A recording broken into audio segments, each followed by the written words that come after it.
Yeah, I'm Ben Shapiro. This is The Ben Shapiro Show.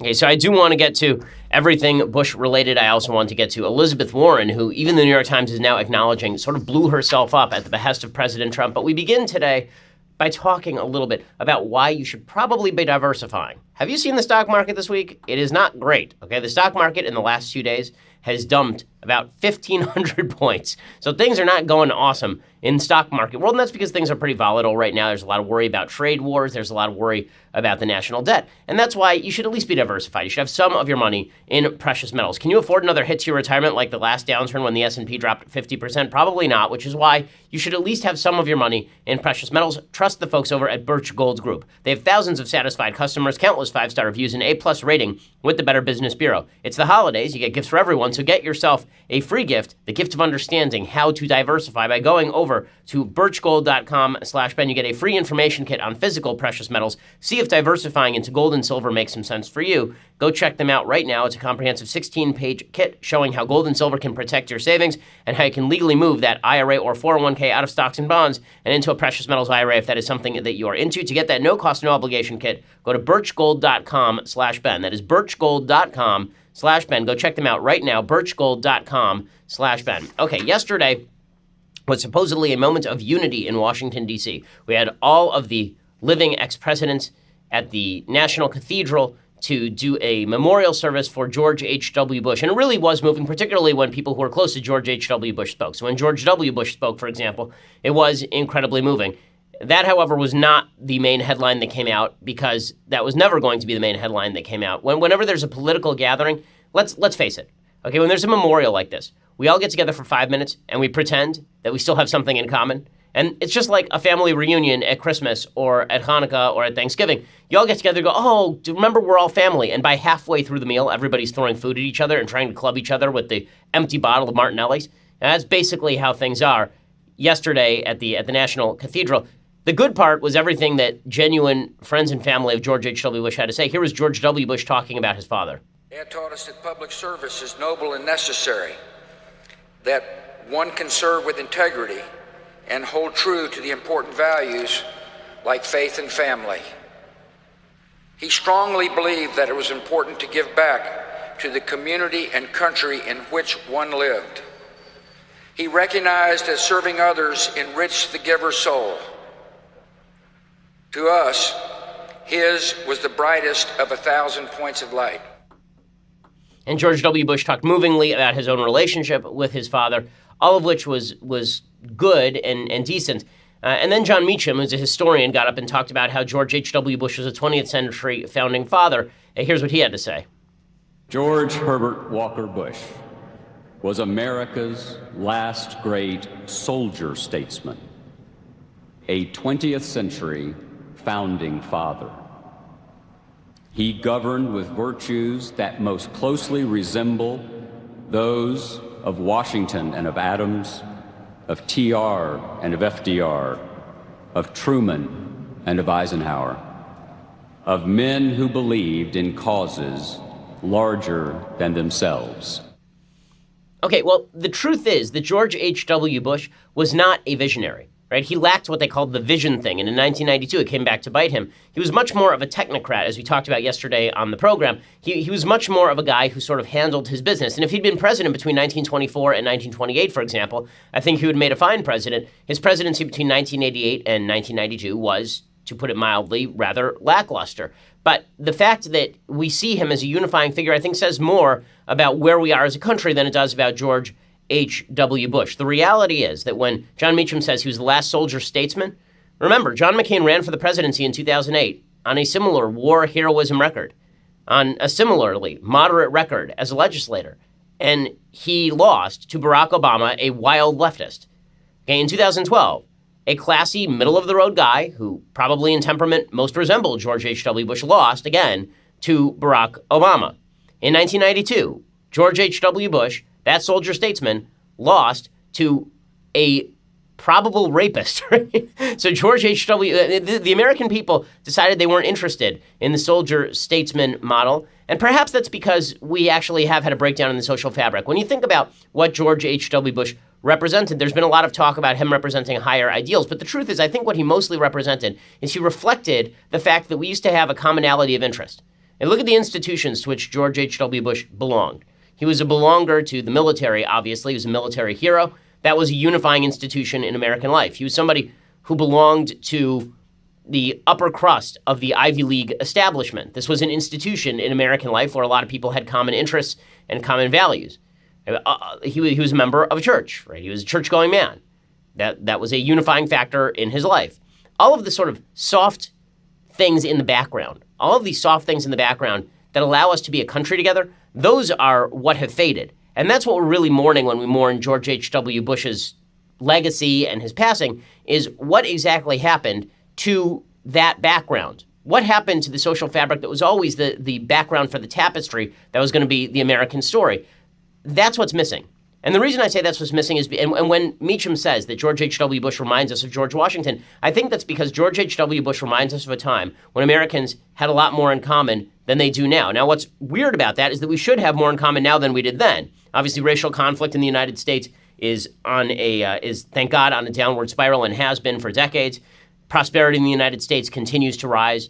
There are a lot of reasons why we should be unified, but we are not, in fact, unified.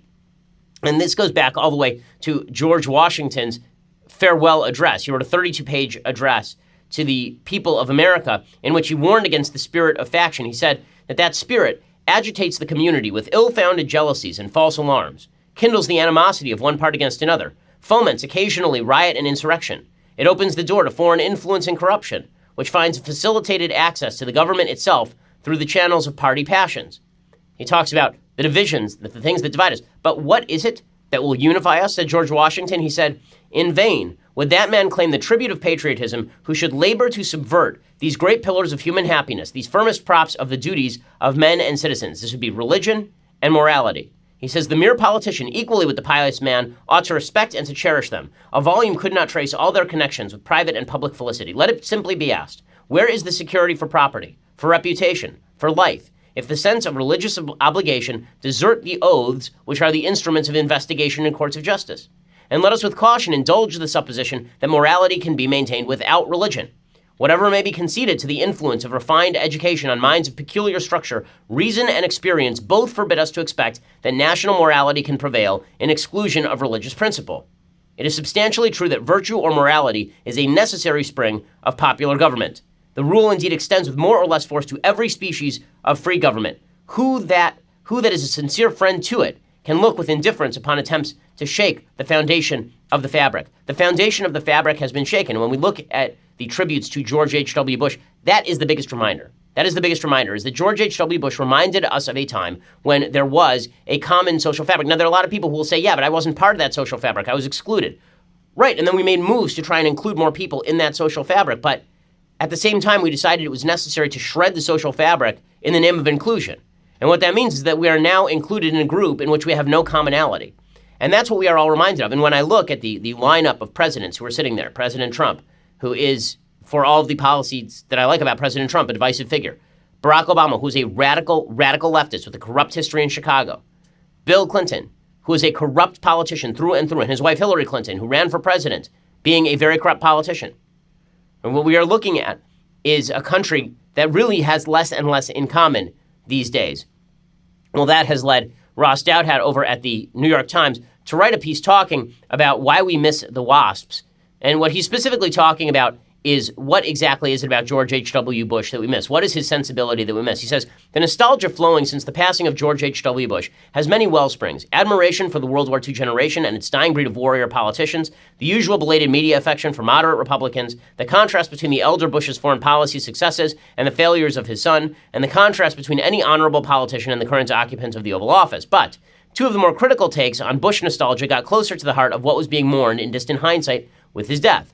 Writing in The Atlantic, Peter Beinart, who is just an awful human being, described the elder Bush as the last president deemed legitimate by both of our country's warring tribes before the age of presidential sex scandals, plurality winning and popular vote losing chief executives, and white resentment of the first black president. Also in The Atlantic, Franklin Foer described the subtext of Bush nostalgia as a fondness for a bygone institution known as the establishment, hardened in the cold of New England boarding schools, acculturated by the late-night rituals of skull and bones, sent off to the world with a sense of noblesse oblige. So Dowdhat says, I think you can usefully combine these takes and describe Bush nostalgia as a longing for something America used to have and doesn't really anymore. A ruling class that was widely, not universally, but more widely than today, deemed legitimate, and that inspired various kinds of trust, intergenerational, institutional, conspicuously absent in our society today. Put simply, Americans miss Bush because we miss the WASPs, because we feel at some level that their more meritocratic and diverse and secular successors rule us neither as wisely nor as well. Now, I have my disagreements with this, because if you look at the presidents who we've admired the most, people like Harry Truman, to take a particular example, he was a white Anglo-Saxon Protestant, but he was certainly not upper crust. And this feeling like this noblesse oblige feeling that Dowdhat is talking about, that this was our group of rulers and we were going to pick from among them, I think that has its discontents, and certainly it has its downsides as well. I think something else has happened. I don't think that we miss the ruling class. I think that we miss the idea that the ruling class in the United States, this sort of aristocratic caste at the top of society, that they actually still had a lot in common with us. What's weird is that as the people who we vote for become more like us, we seem to have less in common with the people we vote for. And I think that's just because, as a country, as a whole, we have less in common with the people around us. We don't know our neighbors. We don't spend any time with them. And we don't aspire to be a George H.W. Bush. We resent people who make a lot of money. We resent people who are at the top of the so-called meritocracy.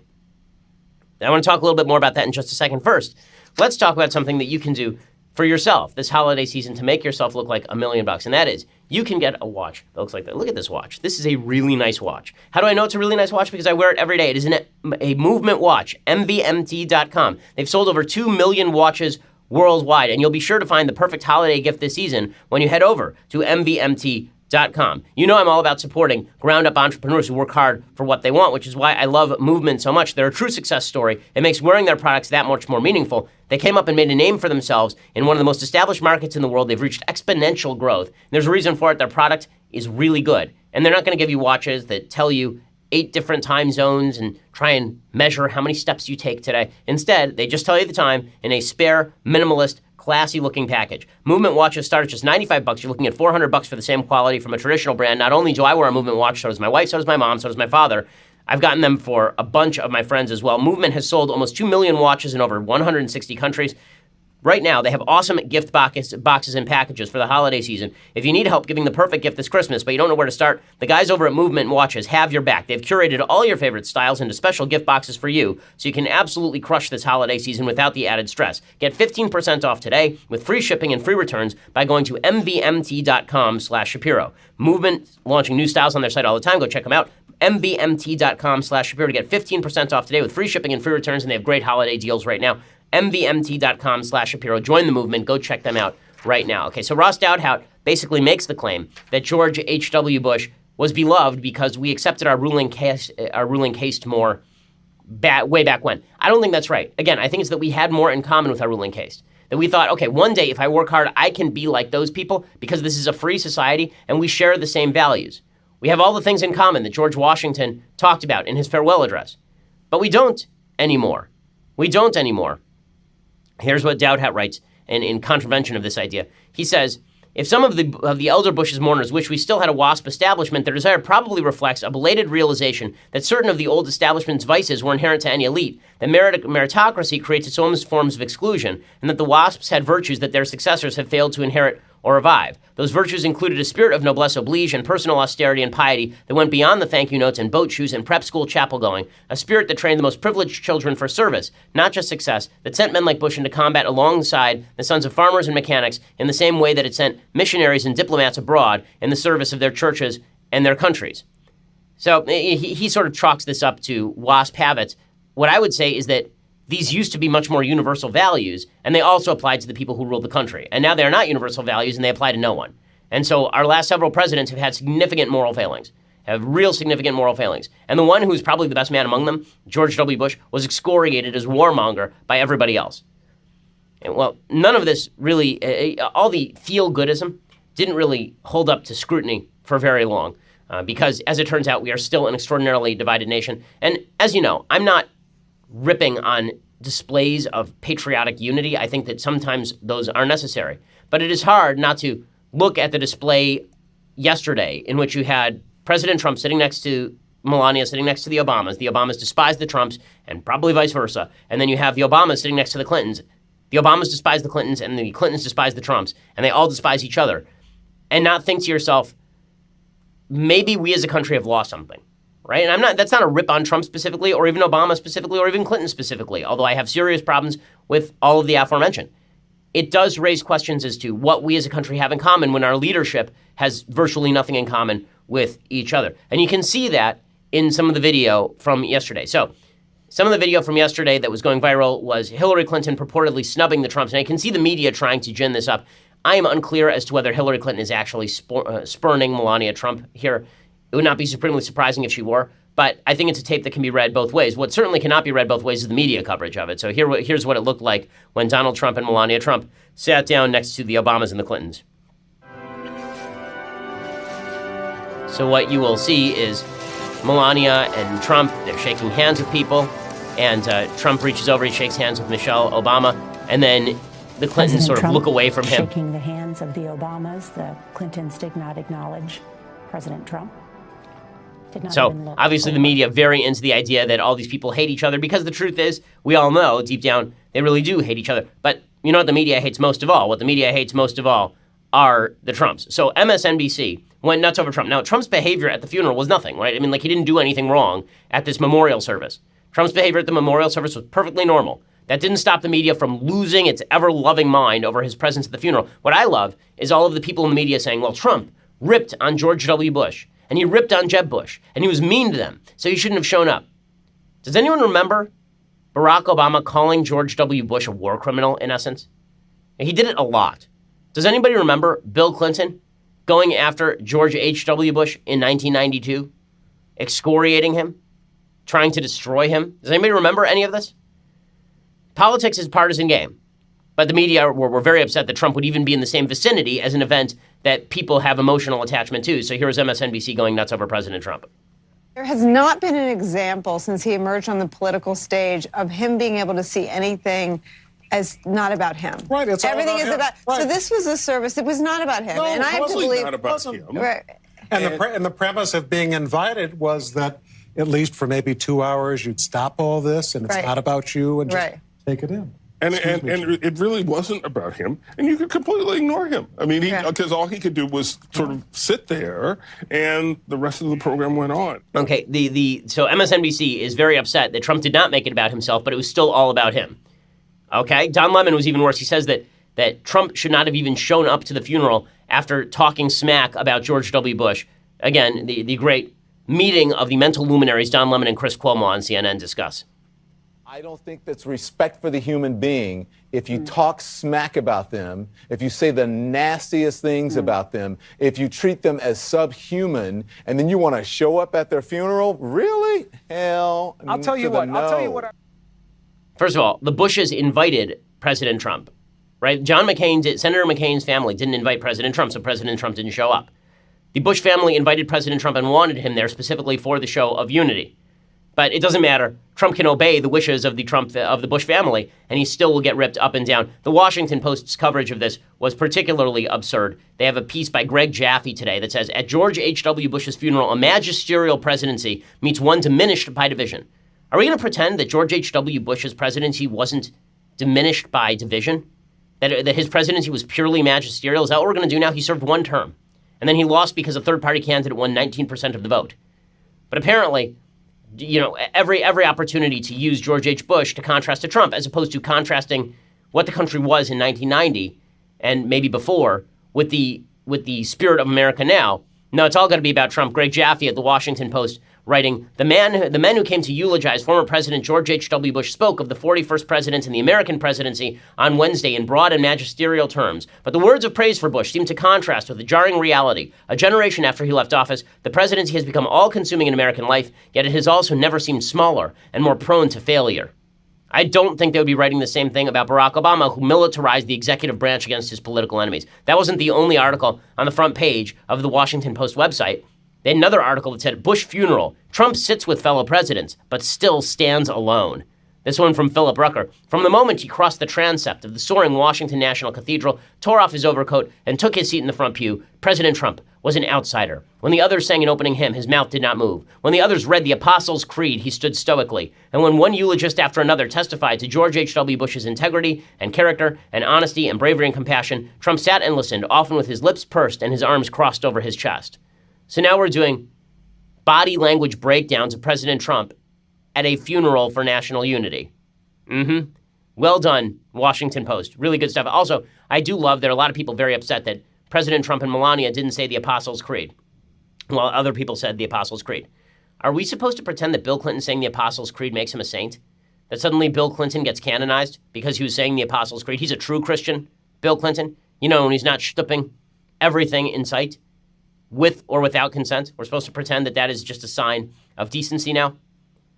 The Washington Post continues, Wednesday's state funeral was carefully orchestrated to be about one man and his milestones, Bush the father, the friend, the war hero, but inevitably it became about Trump too, for it was impossible to pay tribute to the 41st president without drawing implicit contrast with the 45th. I've been saying this for days, that the reason the media are doing a lot of the over-the-top hagiography of George H.W. Bush is specifically in order to tear down President Trump. That was pretty obvious from the outset. Look, you can look at George H.W. Bush and miss maybe a time when Americans valued statesmanship, but let's not pretend that the end of statesmanship began with President Trump, because that is a bunch of nonsense, and we all know it. We all know it.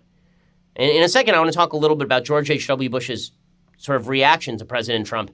And I also want to talk about the Democrats preparing for 2020. But first, let's talk about how you cook your dinner. With the holidays fast approaching, meal prep is the last thing you want on your plate. You don't want to be schlepping on over to the grocery store, trying to figure out a recipe, buying too much of the ingredients, coming home, making a giant mess.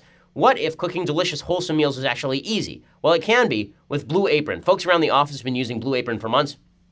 They say that it is fantastic. It's such a great idea. I mean, having these prepackaged meals essentially made for, you make them for yourself, right? All the ingredients come prepackaged, the freshest ingredients, the best ingredients, and the best recipes, and you're cooking like a gourmet in your own home. It's pretty amazing. Blue Apron really gives everyone a better way to cook. They take the chore out of meal prep, and they give you creative and mouth-watering options that fit your taste. Check out this week's menu. Get your first 3 meals for free at blueapron.com/Shapiro. These are meals we're sharing on social media in as little as 20 minutes. It's blueapron.com/Shapiro. I'm looking at some of these meals right now. This is the stuff you could be making. Seared steaks and loaded mashed potatoes, panko-crusted chicken and maple dipping sauce, creamy saffron risotto. I mean, this is solid stuff, and you could be making this in your own home yourself, like a gourmet. Blueapron.com/Shapiro to get your first 3 meals for free. Blue Apron is indeed a better way to cook. Go check them out right now. Okay, so while all this mourning for George H.W. Bush goes on, and while we contrast the era of George H.W. Bush and maybe the social fabric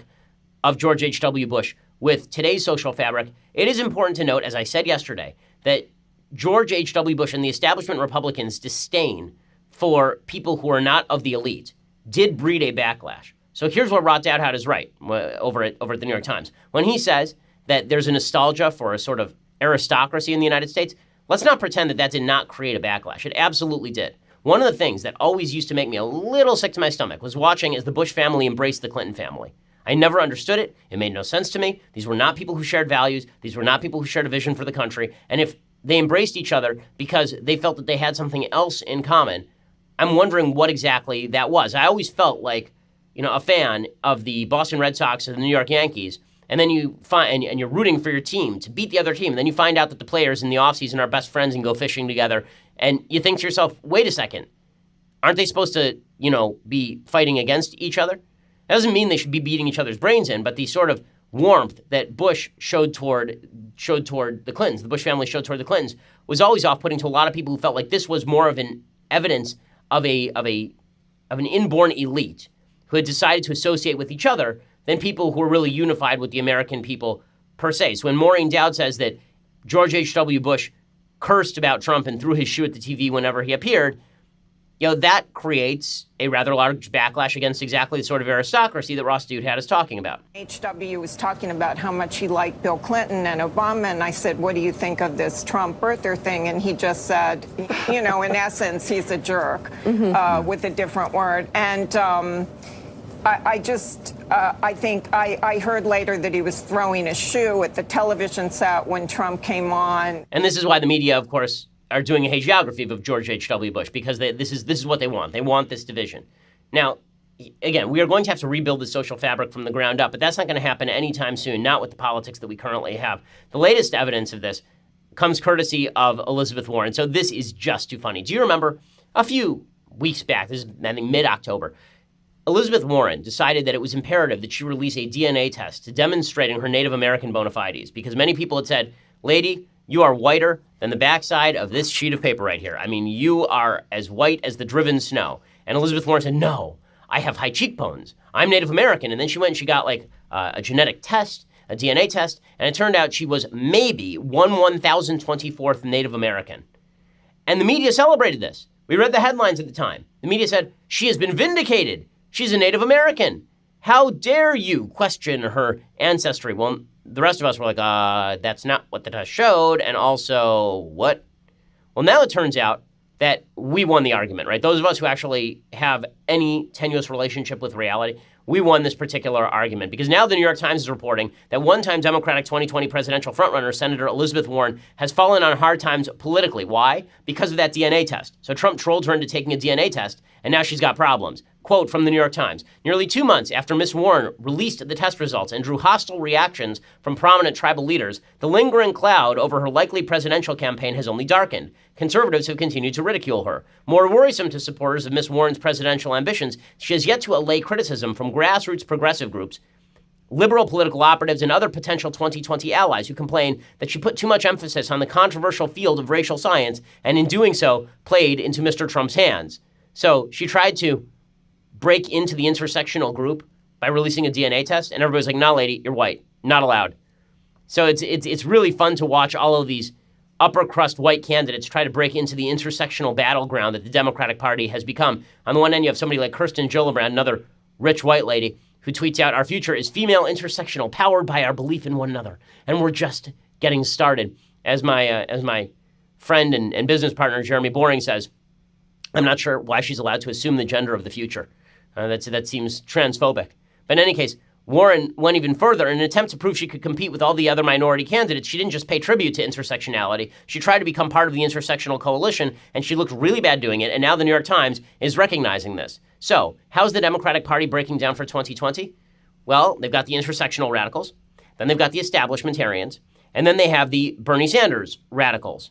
And this means that if you had to name the people who are the top candidates right now, it would be from the establishment, Joe Biden, from the intersectional side, Kamala Harris, and from the Sanders bro flavor of the month, that'd be Beto O'Rourke. So those would be your top three candidates if you had to handicap this race right now. All three of them are increasingly radical, and Elizabeth Warren was not radical enough. She tried to break from the Sanders bro area of the Democratic Party into the intersectional area of the party, and she failed dramatically because, as it turns out, there are serious gaps between these three sections of the party if you are a Democrat. And these gaps are only going to get larger as the Democratic Party becomes more and more radical on a wide variety of issues. Take, for example, the issue of intersectionality. So intersectionality now demands that we ignore anti-Semitism in favor of more put upon intersectional groups, right? We've talked about this in the past. That intersectionality, for those who don't know, is a theory that says that everybody's experience is defined by their group identity. So if you're a black person, you have a different experience in America than a white person. If you're a black woman, you're a member of two intersectional groups, and those overlapping experiences, those intersecting experiences define your life in America. And we can determine how seriously to take your opinion or how victimized you have been, which are flip sides of the same coin in leftism, by how many intersectional groups you belong to. Well, when it comes to this intersectional hierarchy, we rank various groups by level of victimization in American society. Jews, because they are economically successful in the United States, rank very low on the intersectional hierarchy. So the left has decided that anti-Semitism is no longer a problem. They are not going to focus in on serious anti-Semitism unless they can shout about anti-Semitism in order to bash President Trump like they did after the Pittsburgh white supremacist shooting. Thus, you now have several members of the Democratic caucus who have come out in favor of the openly anti-Semitic proposal to boycott, divest, and sanction the state of Israel for building extra bathrooms in East Jerusalem. And they're still willing to hobnob with folks like Mark Lamont Hill. Mark Lamont Hill recently fired from CNN after going to the UN and shouting the Hamas slogan, from the river to the sea, Palestine shall be free. Well, it turns out that just a few months ago, nobody cared about this, back a few months ago, September 2018, Mark Lamont Hill suggested that the Jews were poisoning the water of the Palestinians. Okay, that's called the blood libel. For those who don't know any Jewish history, okay, back during the Crusades, there were suggestions, lies, back in the 11th and 12th centuries, there were lies that Jews had been poisoning the wells of Christians in order to kill them. Okay, and this was called the blood libel, because then this would result in pogroms. Here is Mark Lamont Hill engaging in an actual blood libel, and nobody cared at all. And in the Democratic Party, this guy is still considered, an intellectual of sorts. How can you romanticize nonviolence when you have a state that is at all moments waging war against you, against your bodies, poisoning your water, limiting your access to water, locking up your children, killing you? We can't romanticize resistance. Poisoning your water. Yes, he gets away with that. No problem at all. And on the intersectionality side of the Democratic Party, it gets even more radical when we get to gender. And then wait till we get to sort of the Bernie Sanders side of the party, which is becoming more radical as well. So for all the Democrats who think they're going to just walk over President Trump in 2020, all I would say is look to your own house first, guys. We'll get to all that in just a second. First, let's talk about your Second Amendment rights. You're a gun lover, and you're running out of time. Why? Because you could hit the range tomorrow with a brand new gun. I know that I would love to do so, and the USCCA wants to make that dream come true for you right now. They're here to help train and protect responsible gun owners like you and me. And right now, they're giving away free guns every day, so you have to check them out. They're giving you up to 24 chances to win a different gun every single day, but it all ends soon. Just text SAFE to the number 87222 and get entered right now. You could get up to 24 chances to win your gun daily. It could be 24 Kimbers, 24 Glocks, 24 new SIGs. All you have to do is text the word SAFE, S-A-F-E, to 87222 and reveal which gun you could be taking home today. But this all ends soon. Today's gun disappears at midnight tonight. These guys are doing some really great things. They provide you all sorts of services other than the ability to win a free gun. All you have to do right now to get yourself involved is text SAFE to 87222. Get your free entry to win. That's SAFE to 87222. There are folks who provide you the legal assistance necessary if, God forbid, you actually have to fire a gun at somebody. They give you all the educational background that you need. They give you all sorts of other services. And again, you could win a new gun today just by texting SAFE to 87222. Go do it right now. The USCCA making the lives of gun owners in America better every day. Text SAFE to 87222. Go check that out right now. Also, make sure that you go subscribe over at dailywire.com. For $9.99 a month, you can get the rest of this show live. You can also get the rest of Michael Knowles' show live, Andrew Klavan's show live. You get all of these wonders when you subscribe. Plus, coming January, if you subscribe, you get 2 extra hours of me a day. So you think that I race through the news at lightning pace on this podcast? Wait until I actually have the ability to expand on my thoughts in a full 3-hour format, because that's what begins in January. Go check it out right now over at Daily Wire. For $99 a year, you get that. All of that, plus this, the very greatest in beverage vessels. We are on the road, and as you know, our magical leftist Tears hot or cold tumbler has an invisibility, a cloaking device, and I just hit the button, and it disappears. When I get back to Los Angeles, I will hit the button, and it will automatically reappear. I can't say it works for everyone. I can't promise you that if you get a tumbler that will actually be one of the features of the tumbler. I can say that it may or may not be true. In any case, go check that out. You get all of those things, and subscribe over at YouTube or iTunes. Leave us a review. We really appreciate it. We were one of the top 10 downloaded podcasts in America, according to iTunes, for the year 2018. Thank you so much for doing that for us. Tell all your friends to subscribe so we can continue that growth trajectory leading up to 2020. Go check us out right now. We are the largest, fastest growing conservative podcast in the nation.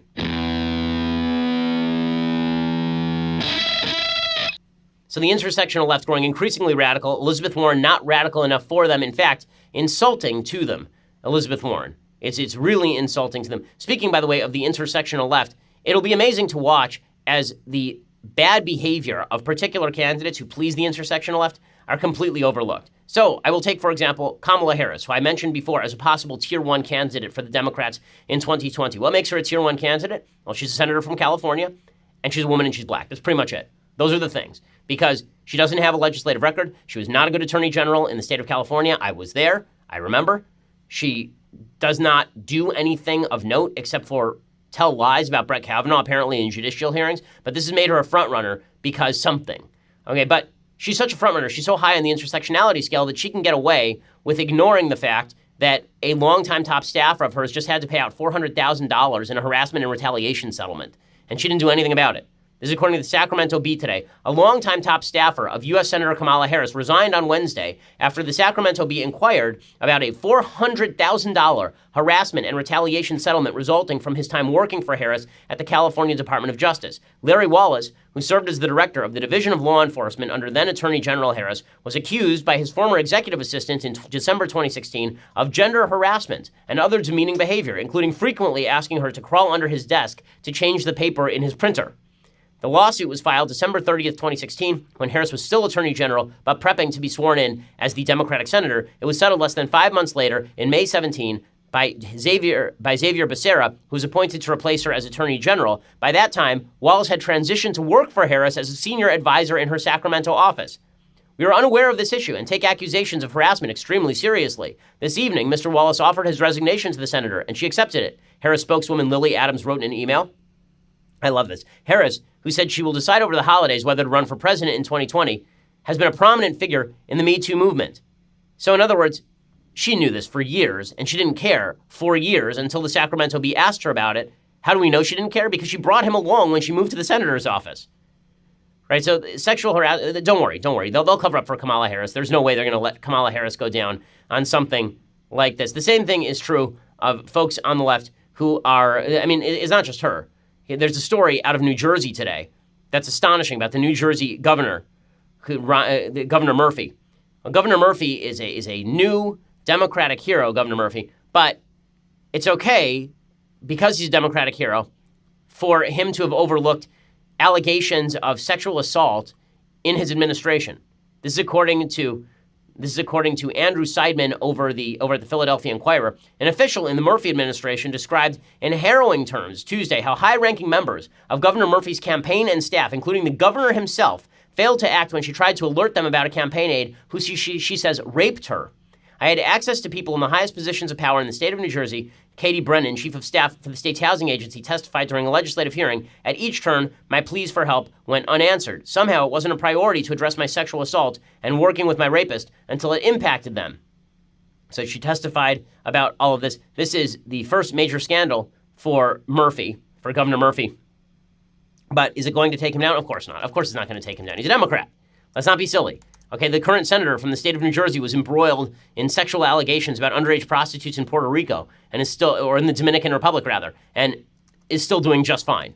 Right, so New Jersey Governor Phil Murphy will survive all of this and continue to be a Democratic star because Democratic priorities trump all else. So the intersectional nonsense that the Democratic Party continues to embrace will continue to unfold before us in real time, ignoring all of the downsides. Speaking of intersectional nonsense today, the American Association of University Professors, which is this highfalutin group of university professors, they've decided that there are not two sexes.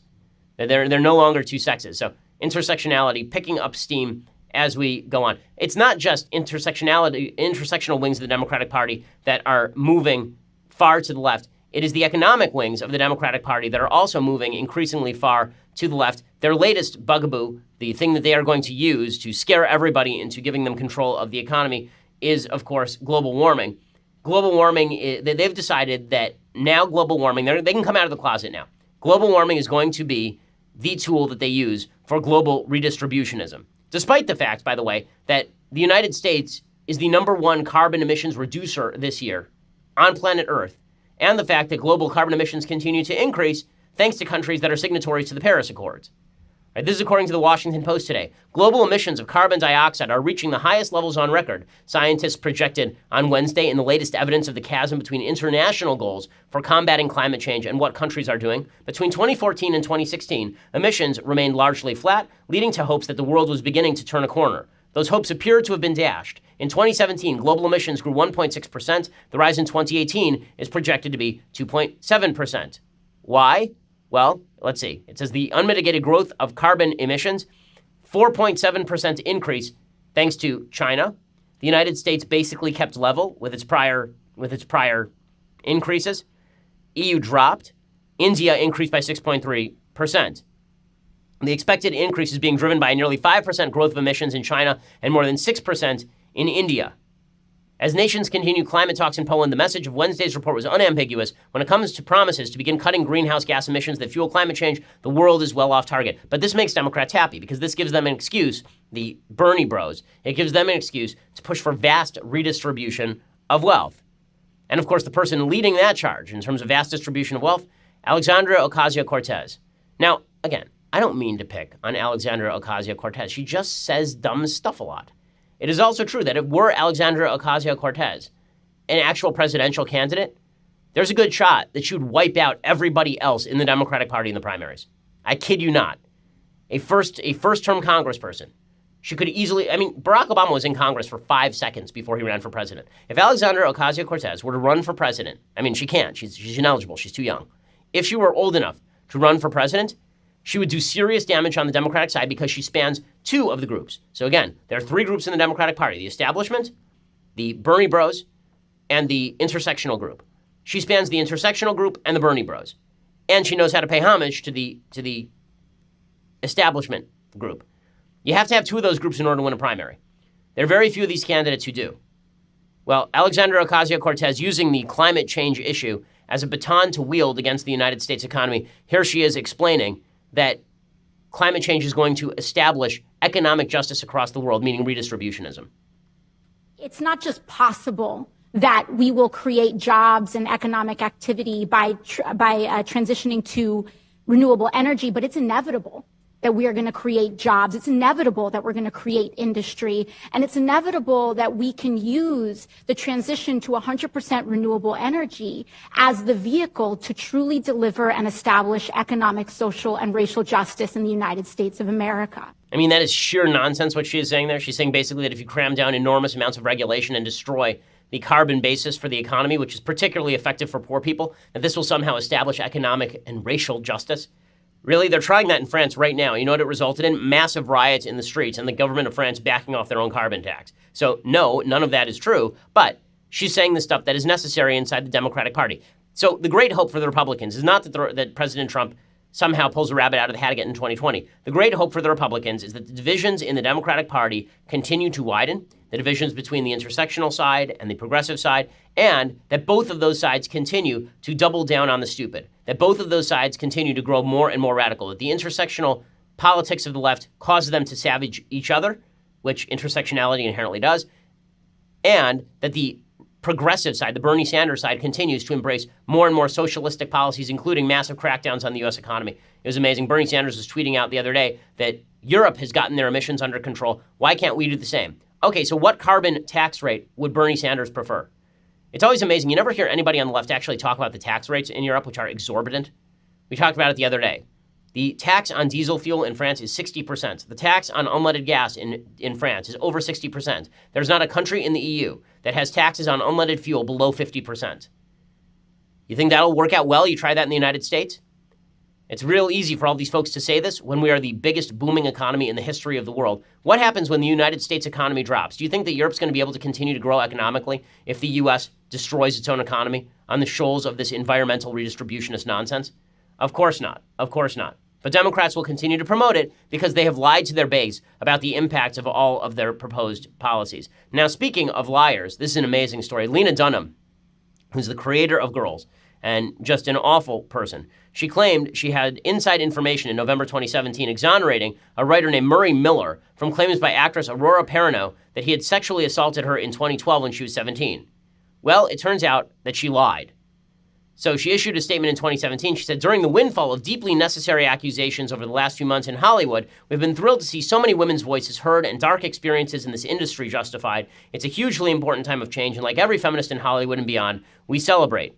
We believe, having worked closely with Murray Miller, that he has been the wrong target. While our first instinct is to listen to every woman's story, our insider knowledge of Murray's situation makes us confident that, sadly, this accusation is one of the 3% of assault cases that are misreported every year. But on Wednesday, writing in The Hollywood Reporter, Lena Dunham offered an apology to Perrineau, beginning by celebrating the past year for unprecedented dialogue about issues like wage equality and systematic bias, and most notably sexually assault and harassment. But then she got to the issue.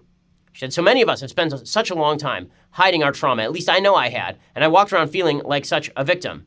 And she talked about how tough she's had it. She says, I never stopped, much less stopped to consider that I might be capable of traumatizing somebody too. And so I made a terrible mistake. When someone I knew, someone I had loved as a brother, was accused, I did something inexcusable. I publicly spoke up in his defense. There are a few acts I could ever regret more in this life. I did not have the insider information I claimed, but rather blind faith in a story that kept slipping and changing and revealed itself to mean nothing at all. So Lena Dunham lied about having insider information exonerating a friend of hers in the Me Too movement, which again goes to show you that so many of these movements can be easily politicized for personal gain. It is astonishing. It is astonishing. Okay, in just a second, let's get some things I like and then some things I hate. So let's do a thing that I like. The thing that I like today, So I had a plane ride yesterday. The thing that I hate is that this plane ride had no internet, but you were able to at least download the United app, and that meant that you could watch a certain number of movies. While I'd seen a lot of the movies that were there, I had not seen Borg versus McEnroe. I am a tennis fan, and this movie is really quite good. Shia LaBeouf basically plays Shia LaBeouf, actual cannibal Shia LaBeouf. He actually plays Shia LaBeouf, and he stars as John McEnroe and a guy whose name I'm going to mispronounce dramatically here, Sverre Gudnason. Not even close. He plays Bjorn Borg. The movie is really first rate. Here's a little bit of the trailer.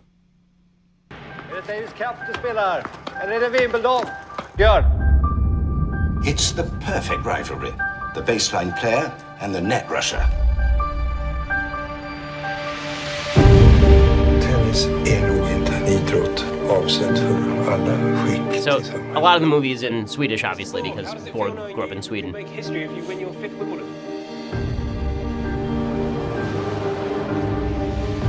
No special feelings.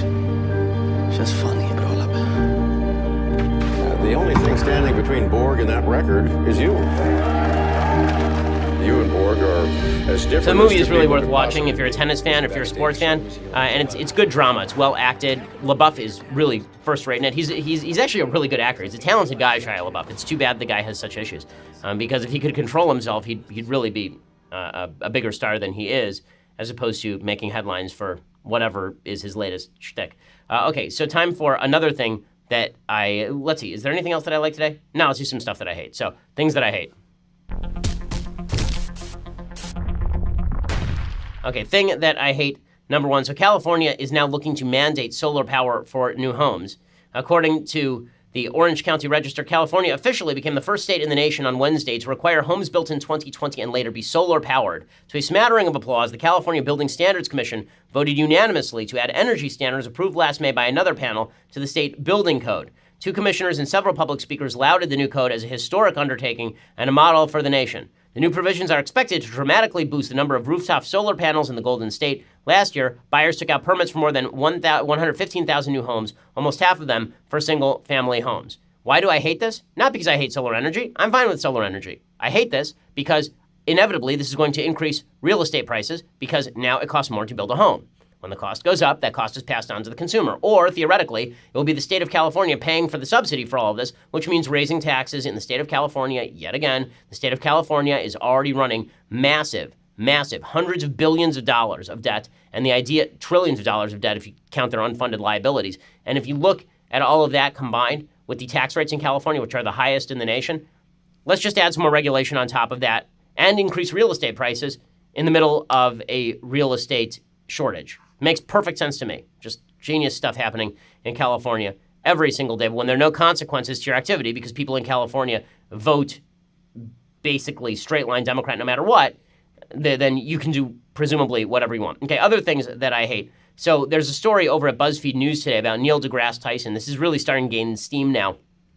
And it is amazing. Neil deGrasse Tyson has had a bevy of allegations now come out against him about sexual harassment and one case sexual assault. There was a claim by a woman that way back when they were at University of Texas at Austin together that he sexually assaulted her, that he raped her. That allegation came out a couple of years ago and didn't make a lot of waves. But now there are a bunch of other women who are coming forward and saying that they have been sexually harassed or abused by Neil deGrasse Tyson. Apparently, there was an assistant named Ashley Watson who was ecstatic earlier this year when she got a job to be Neil deGrasse Tyson's driver. She wanted to be a Hollywood producer and thought the gig with his hit TV show Cosmos could help make her useful industry connections. And then she was driving him around at one point, and apparently he invited her up to his apartment to unwind over a bottle of wine. She felt uncomfortable as he gazed into her eyes and held her wrist to feel her spirit connection, which is, as a move, I guess. They spent 2 hours together as he made sexual references to song lyrics and described his need for physical release. As she was leaving, he took her by the shoulders and said, "I want to hug you so bad right now, but I know that if I do, I'll just want more." So she went to the line producer and reported the incident, and she resigned. And the line producer said that she should tell everybody she was leaving due to a family emergency. So that was another story. And then there's the rape story. And there's a third story where apparently he was at a party with this woman who had a tattoo of the solar system, which is a weird thing to do. And he asked if he could see Pluto and then tried to look down her shirt, apparently, in front of other people. This is the allegation. And now there is a fourth allegation of something similar. The fourth allegation essentially states that he came on to her at a museum holiday party. She says that they were at this museum holiday party and he started hitting on her and he tried to touch her or something. In any case, none of this is great stuff for Neil deGrasse Tyson. And it just shows you that powerful men in positions of power, they really have to, number one, they should be careful. Number two, they should be moral. And number three, depending on which side of the political aisle you're on, you can survive any amount of this. So, again, if this had been a claim that was made about anybody on the right, I highly doubt that everybody would have been treating the claims with quite such skepticism, considering how they treated unverified and unverifiable claims against Brett Kavanaugh. So that's that. All right, so we will be back here tomorrow. We'll be back in our normal studios. We will have reactivated our Leftist Tears Hot or Cold Tumbler, so you'll be able to physically see it. But until then, keep your head down. Have a nice day, and we'll see you here tomorrow. I'm Ben Shapiro. This is The Ben Shapiro Show. The Ben Shapiro Show is produced by Senya Villarreal, executive producer Jeremy Boring, senior producer Jonathan Hay. Our supervising producer is Mathis Glover, and our technical producer is Austin Stevens. Edited by Alex Zingaro. Audio is mixed by Mike Caramina. Hair and makeup is by Jesua Alvera. The Ben Shapiro Show is a Daily Wire